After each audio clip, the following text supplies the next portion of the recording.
Boas-vindas a mais um episódio do Me Conta Sua História, o podcast que está na terceira temporada falando sobre mulheres e negócios. De novo, né? Você então que está aqui no 13º episódio já sabe, né? Você com certeza já avaliou o Me Conta Pod na plataforma de streaming que você está me ouvindo e me assistindo, já me deu as 5 estrelas e com toda certeza você também já ativou as notificações no YouTube. Se você não fez tudo isso, esse é o momento. Vou até deixar uma pausa para você aproveitar, fazer tudo isso e voltar aqui para continuar assistindo o Me Conta e saber quem é a entrevistada de hoje. Vamos lá, então? A entrevistada de hoje é uma pessoa que eu conheci também, companheira da Dai, que estava no episódio anterior, então vocês já sabem, mas o que eu mais gosto no trabalho que ela faz é ajudar as pessoas nos seus momentos mais cansativos, exaustivos e necessários da vida. E eu vim hoje com a camisa que foi um dos temas, ou melhor, o tema do meu trabalho de conclusão de curso. Sim, estamos falando de TCC. Esse será um episódio sobre TCCs. Eu falei sobre a identidade rock da Rádio Ipanema, que não existe mais.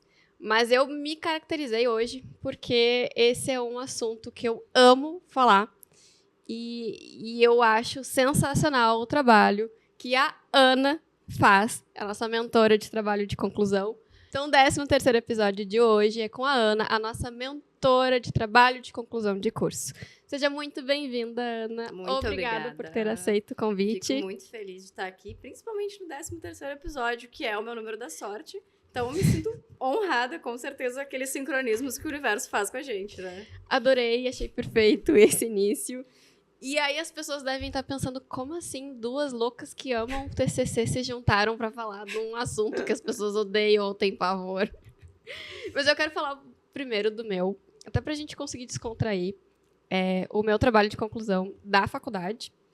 E eu fiz sobre a identidade rock da Rádio Ipanema. E eu lembro que na época que eu decidi fazer isso, a rádio fechou. Muito bom. A rádio, o Grupo Bandeirantes, que era o dono, né, da Rádio Ipanema, ele tomou uma decisão que a rádio de música, que naquela época se intitulava como a Rádio Rock de Porto Alegre, sairia do ar para dar espaço ao futebol. Que legal. Que legal, né? Então, literalmente, durante a minha monografia, a rádio saiu do ar, saiu do dial, e foi para a internet. Depois disso, nunca mais se ouviu falar na Rádio Ipanema.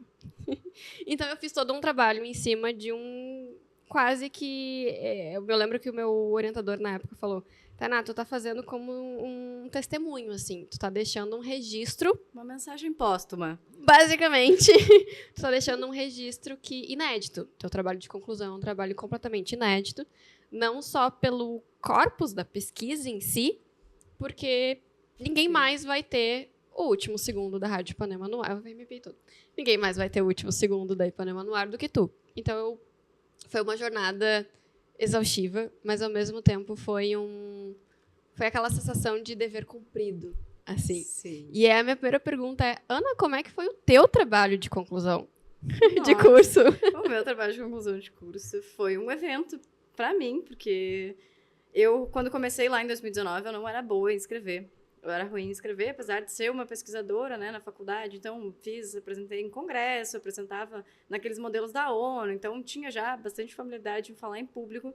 Mas é aquela velha história, né? Casa de ferreiro, espeta de pau. Com certeza. Então, na hora de escrever a minha monografia, eu lembro que eu pensei, cara, eu vou escrever de um tema que eu gosto muito, que era sobre direito internacional. Na época, eu sou formada em direito, então... Na época eu tinha bastante familiaridade com isso, pensei, vou escrever, vou adiantar um pouquinho nas férias e vamos chegar bombando pro meu orientador. Pô, mandei para ele por e-mail retorno. Sério, eu tenho até o print desse e-mail hoje para lembrar de como eu escrevia mal. Ele disse, Ana, assim, parece uma enciclopédia. Tem muito conteúdo, tá? Tipo, tudo muito ali, muito técnico, muito teórico, mas não tá nada amarrado. Não tem um objetivo, metodologia, então tu nem falou no teu TCC, né? Tu, tipo, esqueceu total. Então, assim, foi um processo em que eu tive que aprender a escrever o meu próprio TCC antes de poder ensinar, porque realmente, assim, não era uma coisa que eu era muito boa em fazer, assim... ninguém te ensina, né? A faculdade dá aquela cadeira de metodologia da pesquisa, pô, dá. Mas ninguém vai, é aquela cadeira que todo mundo mata. É aquela cadeira verdade. que, tipo, é para cumprir currículo, literalmente. Às vezes é lá no primeiro semestre, TCC lá no 10º, 8º, 9º. Então, passa, né? A gente não consegue. Mas, no final, deu tudo certo, eu consegui tirar um 10. Lembro da minha apresentação, foi muito tensa também, porque, apesar de ter essa familiaridade em apresentar, eu convidei minha mãe para ir. Ai, sim. E eu tava nervosa não pelo trabalho, eu tava nervosa porque minha mãe tava lá me assistindo.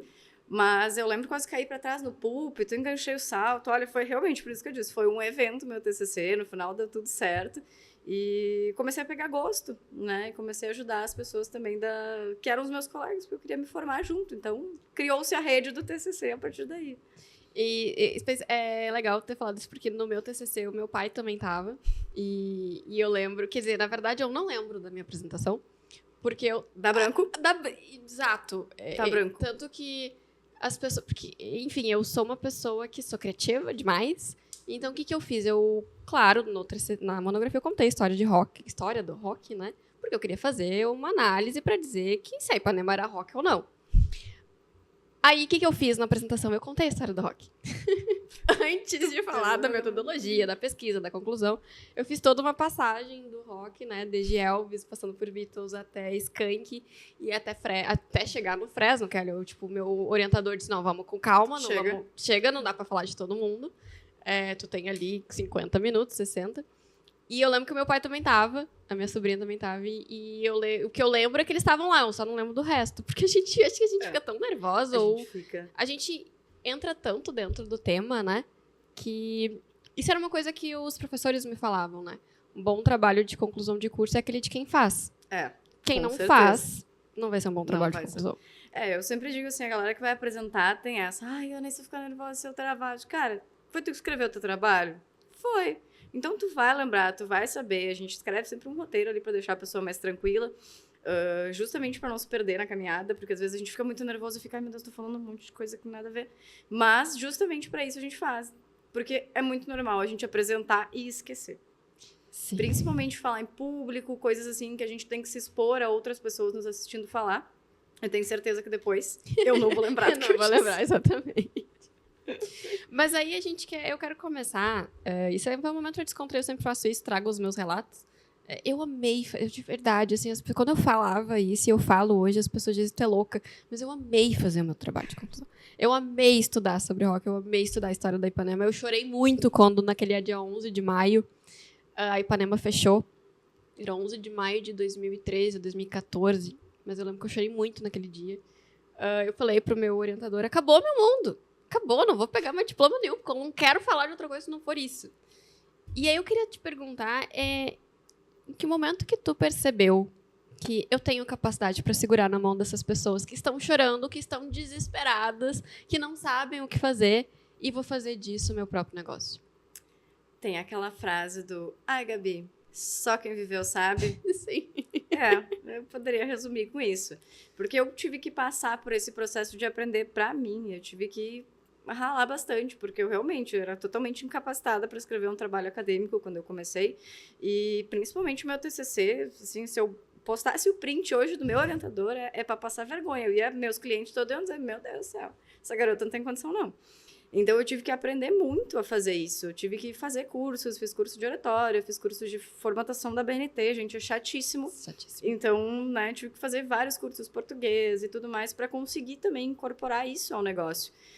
Mas chegou num momento em que a gente estava numa transição de carreira, eu e a Dai, do nosso negócio físico. Então, a gente pensou, cara, o que a gente vai fazer? Eu pensei, olha, como advogada, eu sou uma excelente acadêmica. Peguei e uni o útil ao agradável. Pensei, cara, eu vou ensinar as pessoas a fazer TCC, que é uma coisa que literalmente ninguém gosta. E eu tenho facilidade de fazer. Então, quando a gente começou, eu fazia de tudo. Era a formatação da BNT, fazia tabela, fazia apresentação. Então, tudo que era relacionado com o TCC entrava ali e a gente fazia. Hoje em dia, trabalho só com a mentoria mesmo. Então, evoluiu, né? A coisa foi evoluindo. E hoje eu digo que eu sou quem eu queria ter tido na minha época do TCC. Porque realmente eu passei muito estresse, muito nervoso, tipo, final de curso. Eu estava fazendo 10 matérias, eu fazia estágio obrigatório, fazia estágio não obrigatório, estava estudando para o exame de ordem, então, tipo, queria fazer um projeto de mestrado, fiz, Então, tava, assim, uma loucura, que eu lembro que um dia que eu fui com um sapato trocado, eu fui com um sapato de cada cor pra faculdade, tudo certinho.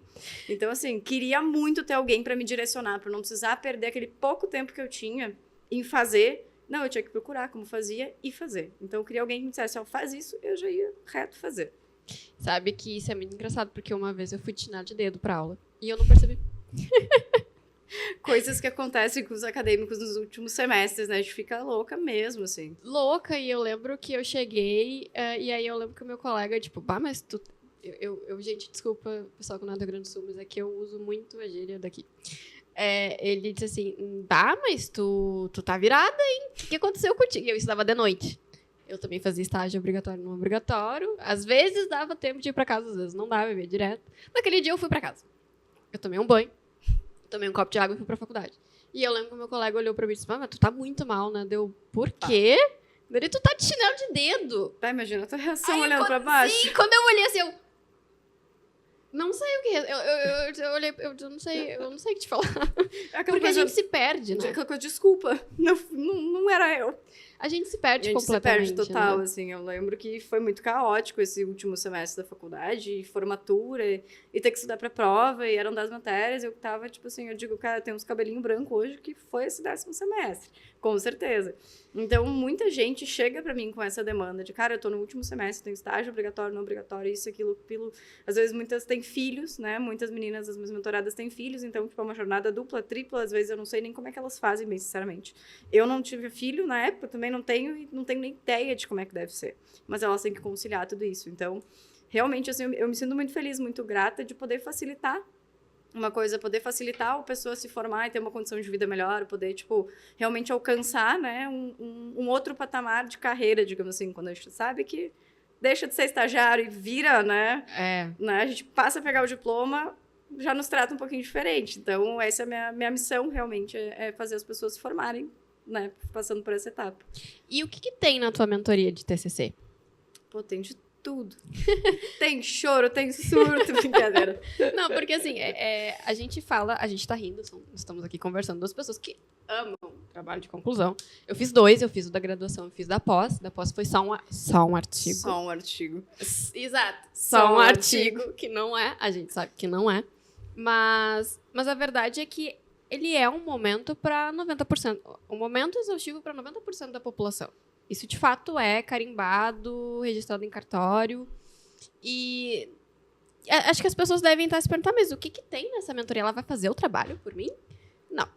A gente vai deixar... Esse é o primeiro ponto. Não. E aí o segundo ponto é, Ana, o que tem nessa mentoria? As pessoas que te procuram, que estão desesperadas, que conselho que tu dá, o que tu ajuda, tu pega na mãozinha. Como é que é essa mentoria de TCC? Olha, parafraseando a Dai, clareza. No primeiro momento, porque a pessoa chega, ai meu Deus, eu não sei o que fazer. Às vezes a pessoa não tem tema, às vezes a pessoa não tem objetivo, não tem ideia, não sabe nem se é artigo, se é monografia, o que está acontecendo. Às vezes não sabe nem o nome, né? Porque é tanta correria, a pessoa, tipo, mas... Então, assim, eu não faço TCC para a pessoa, até porque não pode, tipo, né, uma questão legal, enfim. Mas o que eu faço? A pessoa chega para mim, a gente vai desde o zero, ou seja, desde eu não tenho um tema, mas eu gosto de alguma coisa, até o TCC pronto, ou seja, até a parte da banca. A gente percorre a escolha de tema, objetivos, metodologia, hipótese, toda essa parte que eu digo que é a burocracia, digamos assim, do TCC, a estrutura, o esqueleto dele. A gente passa também pela escrita acadêmica, eu auxilio a pessoa, tipo, a como escrever, destravar a escrita. Porque tu é escritora, tu tem facilidade, mas isso não é a grande maioria das pessoas, assim. Eu posso dizer que 95% dos meus mentorados hoje tem essa questão com a escrita, tipo, estava escrevendo e travei, ou será que eu estou escrevendo certo, será que está fazendo sentido? Então, tem esse acompanhamento para realmente a pessoa se sentir segura nessa fase. Então, a gente passa por isso, passa pela formatação, revisão, né? A gente sempre trabalha, eu digo que é sempre um triângulo, né? Eu, o mentorado e o orientador, né? A gente sempre passa, claro, porque ele tem que aprovar o trabalho para passar para a banca, então a gente passa de acordo com as exigências, apresentação. Eu faço uma coisa que hoje eu acho que é o diferencial da minha mentoria, que eu nunca vi ninguém fazer, que é preparo de banca. Uau! Preparo de banca. Porque muita gente, medo de falar em público. E o medo de falar em público e também o medo daquela pergunta, né? Eu não sei como é que é hoje, mas quando eu me formei, não faz tanto tempo, mas quando eu me formei em 2015, eu lembro que eu tive a opção de escolher a minha banca, né? Eu tinha meu orientador e eu tinha aquelas outras 2 professores que estariam ali relacionados, vamos dizer que relacionados ao tema ou então à metodologia, né? Eu não sei se ainda é assim, mas eu lembro que eu escolhi 2 professoras que eu amo de paixão, mas no momento, um dia antes da banca, eu olhei para o meu orientador e disse: e se fulana fizer tal pergunta? E se ciclana perguntar tal coisa? E se elas perguntarem uma coisa que não tá aí, mas tá no subtexto? O que eu faço? Eu digo, tu não leu o meu trabalho, mulher? Poxa. Na minha época também eu pude escolher, né, as pessoas que compuseram a minha banca, além do meu orientador. Hoje em dia, algumas faculdades dá para escolher ainda, outras, a grande maioria é indicada, né? Tipo, os próprios orientadores, eu vou chamar fulano Beltrano que tem a ver aqui com o teu tema, então a pessoa não necessariamente tem essa escolha, mas como é que a gente faz o preparo para a banca? A gente passa tanto pela apresentação em PowerPoint, que, tipo, tem algumas faculdades que exigem, né, apresentação em PowerPoint, enfim, para acompanhar a apresentação. E eu tenho um roteiro, que eu digo que esse roteiro é abençoado, que só ele já valeria a mentoria inteira, que eu usei para mim lá em 2019 e eu pensei em todas essas questões. Certo. O que vão me perguntar? E se der branco? Então, assim, eu fiz um roteiro que vai desde o bom dia, boa tarde, boa noite. Tem literalmente uma frase. Meu nome é fulano de tal. O título do meu trabalho é X. Minha introdução fala isso. Então, a gente vai desde o início até o fim, até o muito obrigada e fico à disposição para as perguntas. E embaixo tem aquele setor. E se me perguntar algo fora do tema, eu falo o quê? E se ele me perguntar alguma coisa que eu não sei dizer, eu falo o quê? Se ele me perguntar alguma coisa que está no trabalho, mas que ele não leu, eu digo o quê para essa criatura? Então, tudo isso a gente passa nesse preparo da banca para a pessoa chegar lá e se sentir segura mesmo. O objetivo é que ela se sinta segura. Tenha aquela segurança, claro, vai dar nervoso, vai dar piriri, a mão vai suar, a pessoa não vai dormir. Eu sempre recomendo não comer coisa pesada no dia, enfim, tem várias recomendações, porque realmente as pessoas ficam muito nervosas, mas no final dá sempre certo com o roteiro. Assim, tive 300 mentorados, todo mundo aprovou. Então, eu digo, não é tu que vai, é tu, Alecrim Dourado, que vai entrar na minha mentoria, não vai provar com esse roteiro, né? Pelo amor de Deus. E aí, também as pessoas devem estar se perguntando agora, porque eu também fiquei curiosa. Óbvio que eu sou curiosa, eu pergunto aqui. Qualquer tipo de tema? Qualquer curso de graduação? Ou, não, a Ana trabalha só com quem está fazendo direito?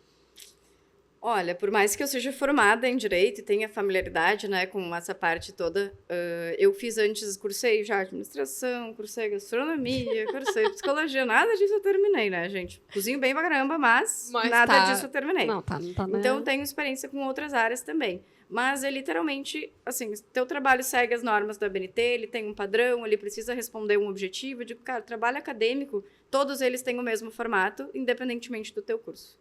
Já tive mentoradas do teatro, da engenharia da computação, engenharia civil. Tenho uma mentorada hoje que ela é da arquitetura. Então, tipo, não segue muito aquele padrão da monografia. Tipo, é uma pegada diferente, mas o propósito do trabalho é o mesmo. E, claro, de outros trabalhos também, não importa. Ciências médicas, muitas meninas da enfermagem, eu digo minhas enfermeiras. Então, tem de vários cursos. Realmente, assim, não faço distinção de curso. O importante é, tipo, tu realmente estar disposto a fazer teu trabalho. E o que tu aprendeu até agora? Porque, assim, passar por vários ramos é muita coisa. É muita coisa mesmo, né? E eu trago um exemplo, que na época eu fiz faculdade na Unicinos em Porto Alegre, no campus Porto Alegre, e aqui tem o curso de designer de moda. Não são todas as faculdades que tem, eu acho que tem na Unicinos e tem na Fevale, em Novo Hamburgo. E eu lembro que eu acompanhei alguma dessas... Porque a gente fazia cadeira todo mundo junto. Tinha muitas cadeiras que o pessoal da moda fazia, de comunicação. Assim como o pessoal da comunicação fazia as cadeiras de moda. E eu lembro que... Quando a gente chegou no trabalho de conclusão, a gente estava todo mundo na mesma fase. E eu lembro que eu perguntei para uma delas, e aí, como é que é o trabalho de conclusão de vocês? Vocês também fazem monografia? Porque assim, gente, eu tava falando, eu tava num universo maravilhoso, falando com as coisas que eu amava. Eu escutava Ipanema, o meu sonho. Estou atrás de um microfone hoje, porque o meu sonho era estar atrás do microfone da Rádio Ipanema. Não deu, mas estamos aqui. E eu lembro que uma delas me falou, é muito exaustivo. E eu disse, mas por quê? O meu também é exaustivo, mas estamos indo, né? Exaustivo para todo mundo. É. E aí eu descobri que, além delas fazerem a monografia, que é tudo que a Ana explicou aqui agora, elas tinham que fazer os croquis, que é o desenho, e apresentar um desfile autoral. Isso, apenas. Não. Aí que eu me dei conta que é um universo diferente. Totalmente diferente. O que tu aprendeu depois de ter navegado em todos esses universos? Cara, que assim, o que eu sempre digo, pra fazer o TCC, não importa muito o teu curso. Importa tu querer. Porque, assim, tem peculiaridades. Tem a galera da moda, precisa apresentar um desfile. Coisa básica. Bem tranquilo. A galera da arquitetura precisa apresentar um projeto imenso, com várias lâminas, com, tipo... aquele projeto deve ser funcional. Então, realmente, tem um trabalho além. A galera, às vezes, da biologia, tipo, tem que testar, tem que fazer exame de laboratório. Tem gente que, às vezes, tem que fazer pesquisa de campo. Então, cada um tem uma singularidade. Mas o bom de estar em vários... trabalhando com vários TCCs de várias matérias, digamos assim, várias áreas bem distintas, é que eu posso aprender muita coisa. Porque eu sou curiosa pra caramba e me intitulo Rainha da Cultura Inútil. Então, eu sempre estou aprendendo alguma coisa nova, sempre vem algum conhecimento novo, alguma coisa para agregar. Não só para o TCC, né, do meu mentorado, porque eu preciso minimamente estar a par, entender sobre o que se trata, para poder também orientar e direcionar ele da forma certa, mas também para mim, tipo, conhecimentos gerais. Eu acho incrível, porque eu estou ensinando, estou ali, mas eu estou aprendendo também. Com certeza. Isso é uma coisa que todo mundo deveria... Para mim é o foco do trabalho de conclusão, né? Porque tu tá aprendendo muita coisa. Sim. Tu passou ali, independente se foram 4, 5, 6, 7 anos, né? Mas tu tá aprendendo algo que tu não aprendeu de fato. Exato. Ao longo todos esses semestres. É, né? É um arremate, né? Eu sempre digo, o TCC é um arremate, tipo, é um fechamento com chave de ouro. É tipo onde tu bota na prática aquilo tudo que tu aprendeu de teoria. Eu fiquei muito triste quando eu apresentei o meu, porque significava que a Ipanema não estava mais no ar. Mas, ao mesmo tempo, ali eu percebi que encheu meus olhos, né? Pra mim foi fácil. Ai, as pessoas falam, fácil. Não, não foi cansativo. Mas foi fácil, porque eu tava realmente imersa num assunto que eu adorava. Isso é uma coisa muito importante pra escolher o tema, assim. Se eu pudesse dar uma dica de tema pra alguém, cara, escolhe alguma coisa que tu tenha afinidade. Porque quando a coisa ficar ruim, e ela vai ficar, tu precisa ter alguma coisa que tu goste, que tipo, tu pense, pelo menos é um assunto que eu gosto. Eu tive um colega de classe que fez o trabalho de conclusão dele sobre o Chaves. Porque ele é apaixonado pelo Roberto Bolanhos. E ele fez sobre o Chaves, fez sobre o Chapolin. Aí também já aproveitou e migrou um pouquinho do assunto pelo SBT, porque ele era apaixonado pelo Silvio Santos. Então, assim, isso é verdade, gente. Escolher um tema qual você tem afinidade, que você gosta, já é um grande passo. 50% do curso. 50%, com certeza. Porque é aquela coisa, vai ficar ruim. Mas quando ficar ruim, pelo menos a gente tá fazendo aquilo que a gente gosta. Não adianta, tipo, é que nem escolher uma profissão. Tem que escolher algo que tu minimamente goste de fazer. Não importa, tipo, vai dar dinheiro, não vai dar dinheiro. Cara, se tu gosta, aquilo vai te trazer um retorno. Com o TCC é a mesma coisa. Se tu gosta, tu vai conseguir terminar, tipo, vai ser exaustivo, vai ser cansativo. Não dá nem pra mentir, porque é muito cansativo.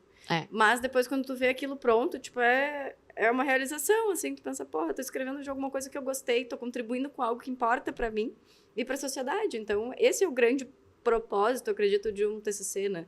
Não só fazer um trabalho de qualquer jeito, pagar uma nota ali e vai-se embora, sabe?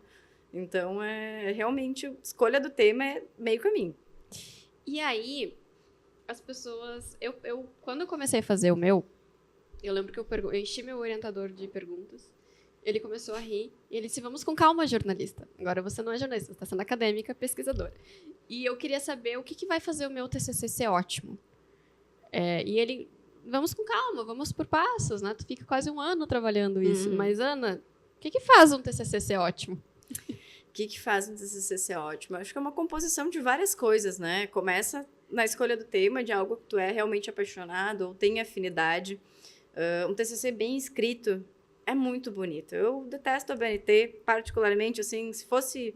o A de ABNT fosse Ana, as coisas seriam diferentes, mas elas não são, infelizmente. Então, a gente tem que seguir aquela padronagem para ter aquele trabalho bonitinho. Então, toda a formatação, toda a escrita, tipo, tu trazer um conteúdo, botar um pouquinho de ti ali naquele trabalho, fazer um trabalho bem amarrado, que tenha início, meio e fim, né? Eu sempre digo que é a mesma coisa, é o funil. A gente começa do macro, vai funilando para chegar na resposta da nossa pergunta. E quando a gente lê e consegue identificar um trabalho bem amarrado, com uma apresentação que a pessoa realmente conseguiu expressar tudo aquilo que ela escreveu no papel, isso para mim é um trabalho ótimo. E eu te ouvindo falar, não parece tão complicado, né? Porque é como se fosse uma historinha que a gente conta, né? E no final é isso, né? É uma historinha que a gente está contando ali, mostrando pros nossos avaliadores.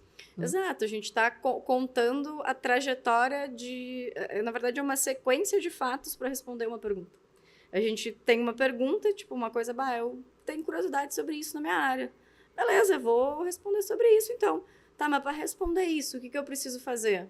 Eu preciso responder isso. Esses são meus objetivos específicos, beleza. Então, se eu responder tudo isso, eu respondo a minha pergunta grande, que é o meu objetivo geral. Então, a gente segue essa linhagem de funil e acontece essa simplificação. É o meu lema, né? O TCC é descomplicado. Esse é o meu grande objetivo, é descomplicar algo complicado, que já vem com esse estigma, digamos assim, de bicho de 7 cabeças. Tipo, é uma coisa passada de geração para geração. As pessoas chegam...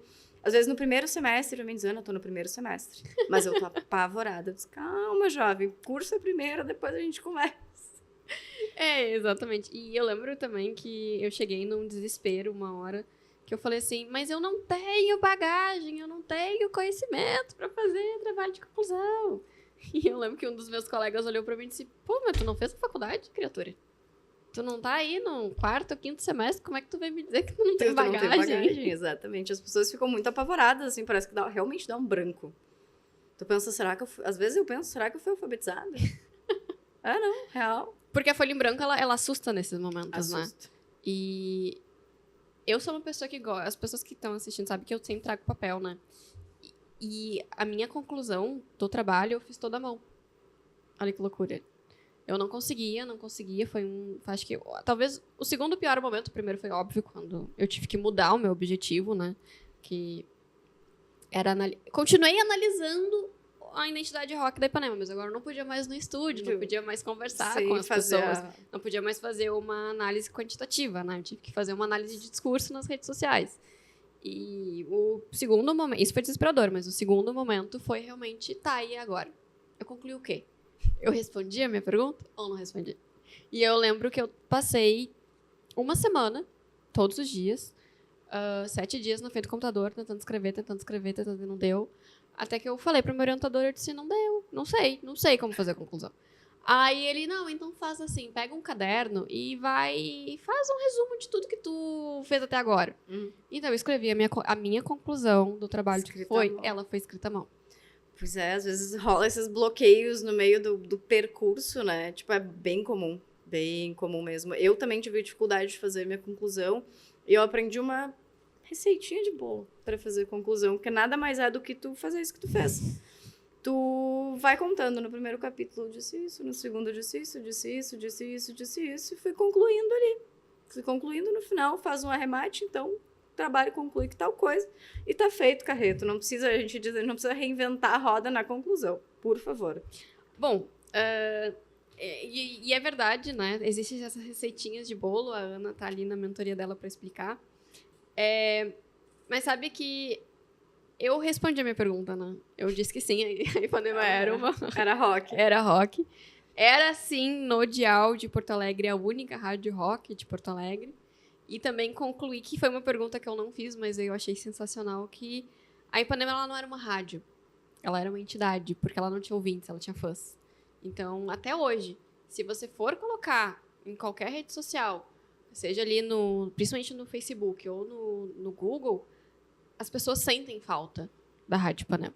Hoje em dia, assim, pra quem gosta de rock, ou às vezes até não necessariamente rock and roll só, mas uma música mais pop, uma coisa que não entre muito nessa vertente do sertanejo, do funk e tal. Falta uma rádio direcionada pra isso. Às vezes tu tá ali ouvindo, curtindo uma musiquinha e do nada, putz, toca sertanejo. Não é o que tu tá a fim de ouvir naquele momento, tenho certeza que quem é fã de rock tem as suas questões ali com sertanejo, pode até gostar, mas em determinados momentos. Então a gente fica sentindo falta mesmo de de algo mais cultural, mais simbólico para tipo uma comunidade, né? Uma representação de uma comunidade mesmo. E era de fato que a Rádio Ipanema era uma comunidade, E eu né? lembro que eles organizavam shows e tudo Sim, mais, então sim. eles traziam, né, os artistas de rock para cá, faziam festivais, enfim. Eu também já não sou mais tão jovem, então não, eu a gente acompanhei vai- a fase da Ipanema. Vamos parar por aqui? E aí, Ana, que dica... Eu vou te fazer a pergunta, vai ser difícil sim, mas a graça é essa. Se pudesse dar uma dica para um TCC com nota 10, ou em algumas instituições a gente chama de aprovação com distinção, que dica seria essa?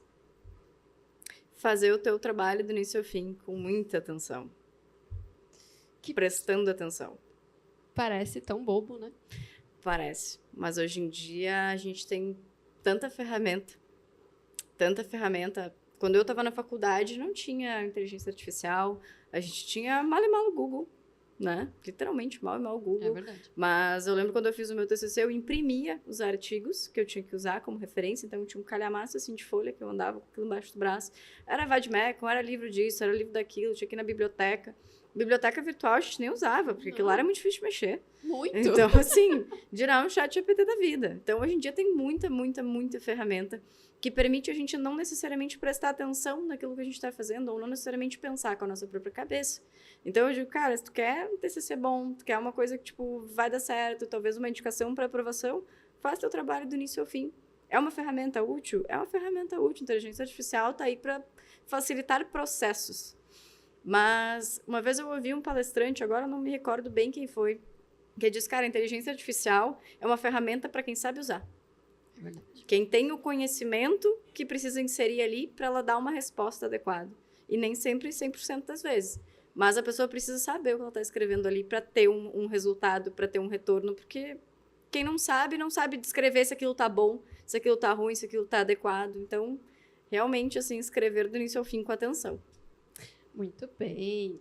E é óbvio que eu não ia encerrar o episódio sem aquela pergunta final, que é as dicas para as mulheres empreendedoras, porque estamos falando como uma mulher empreendedora, certeza. dona do seu próprio negócio. É um negócio que, na minha opinião, é um negócio inovador, na raiz do sentido, na raiz da palavra inovação. Né? Porque inovação, gente, não é tecnologia. Inovação é pegar algo que já existe e dizer, dá para fazer desse jeito. Então, Ana, meus parabéns. Aqui fica aqui o meu relato. Eu acho que o teu produto, o teu serviço, ele é inovador. Mas eu sei que não foi fácil chegar aqui, né? Eu sei que foi uma jornada exaustiva e foi aquele lugar onde todos nós nos encontramos, que é trabalho demais e tenho pouco retorno. Com certeza. E aí a pergunta é assim, eu sempre deixo esse espaço para vocês darem dicas ou trazerem relatos. Eu quero que tu fale para nossa audiência, principalmente para as mulheres, que tem algo inovador na mente, ou em casa, ou nas próprias mãos e ainda não conseguiram colocar em prática. Sim. Que conselho que tu dá para essas mulheres nesse momento? Que estão te ouvindo, estão te vendo, estão dizendo que sensacional, porque eu nunca pensei nisso antes. Que dica que tu dá, Ana, para uma mulher que tem um produto ou um serviço inovador em mãos, mas não conseguiu aplicar ainda? Coragem. Coragem de mudar. Porque se tu não muda, por conta, a vida vai vir e vai te sacudir. E ela vai te obrigar a mudar. Pode ter certeza. Porque, cara, potencial é infinito em todo mundo. E, tipo, as mulheres empreendedoras têm um potencial gigante. E eu não...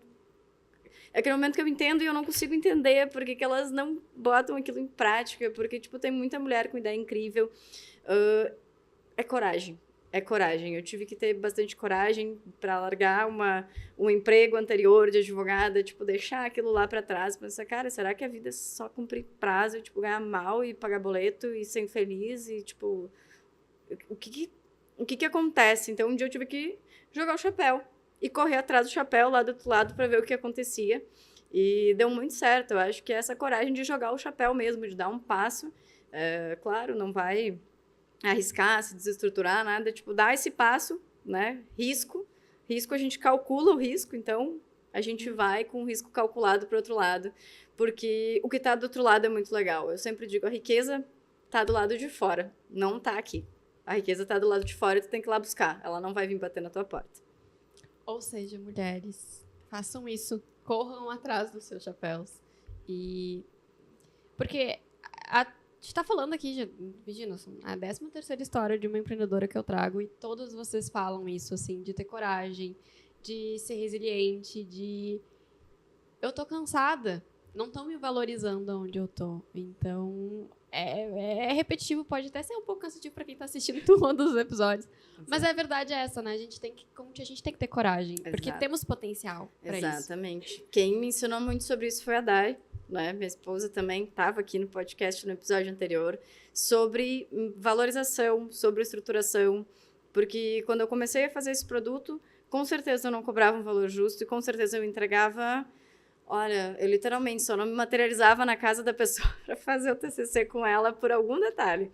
Mas ela me ensinou a estruturar meu produto, a fazer tudo isso. A gente conseguiu construir essa empresa juntas, tipo, num processo de valorização. Então, foi literalmente mais que seja um casal, uma mulher empreendedora apoiando a outra mulher empreendedora. E isso faz toda a diferença. Participar de uma comunidade, ter pessoas que apoiam juntos ou ter um mentor... ou ter algum conhecido, alguém que tu admira, tipo, alguém para seguir, ou às vezes até um livro pode ser o teu mentor, né? É muito legal, faz toda a diferença, porque eu sempre digo, sem ela, essa mentoria hoje não existiria e todos esses mentorados não teriam, talvez, sido aprovados no TCC com tanta facilidade ou com essa segurança, enfim, é realmente uma rede de apoio que eu tenho muita sorte de ter dentro de casa. Então, é bem importante isso aí também. Muito obrigada, Ana. Eu que agradeço. Aqui. Muito obrigada a você que nos ouviu, que nos assistiu. E eu fico aqui também um convite para você que é empreendedora, que é dona do seu próprio negócio e quer vir aqui contar a sua história. O Me Conta Pod tem, vamos dizer assim, um espaço com muito carinho para as mulheres. E se você quiser ser uma entrevistada premium, vir aqui colocar a sua marca, a gente vai ter bastante tempo para falar da sua marca, do seu produto, do seu serviço, de você, da sua trajetória. E principalmente vir aqui compartilhar todos os desafios que você encontrou ao longo do caminho. Então, se você quer ser uma entrevistada premium do Me Conta a Sua História, é só me chamar no direct. E a gente agenda o seu horário e você vem aqui para poder contar a sua história. É isso, muito obrigada e até o próximo episódio. Muito Tchauzinho. Obrigada.